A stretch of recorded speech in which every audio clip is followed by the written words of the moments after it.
Cheng, live po tayo sa Bandera News TV Cotabato ngayong hapon. Ma'am Cheng, itatanong lang po namin kung kamusta po ang seguridad ng Cotabateños ngayong Ramadan season po.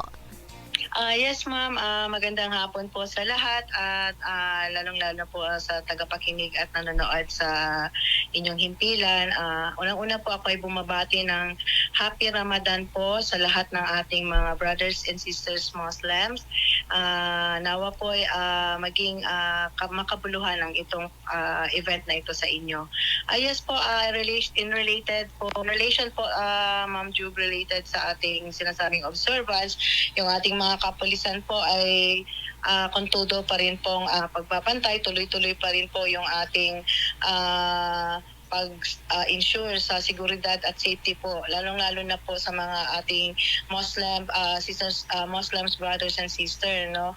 Nagkaroon na po tayo talaga ng deployment. Actually, always naman tayong mayroong deployment sa Cotabato City Police Office, at ito po ay ating nagkaroon po rin tayo ng dagdag na focus, particularly, no, sa pagbantay rin sa mga mosque natin, sa mga terminals, no, kung saan, at sa mga tourist areas natin na kadalasan na binibisita ng ating mga kababayan.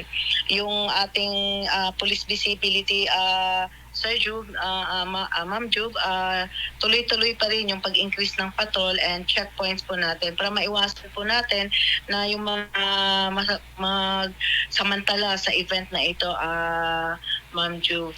And yung ating Salam po, ang CCPO po, ang Salam Police Center po natin, activate na din po, no, noon pa kapag may mga event na ito, kahit ang CCPO po ay nagkakaroon rin po ng adjustment related po sa mga kasamahan nating police na mga Muslims. And ito po ay nagkakaroon rin kami ng mga sinasabi nating best practice, kung saan kami po ay meron po kasi ditong mosque din sa CCPO wherein nagpapakain din po kami, no, na iftar, no, naka-schedule po iyon sa bawat isa sa amin na magkaroon ng donation o magbibigay after po ng pagsamba po during iftar. Ayan po.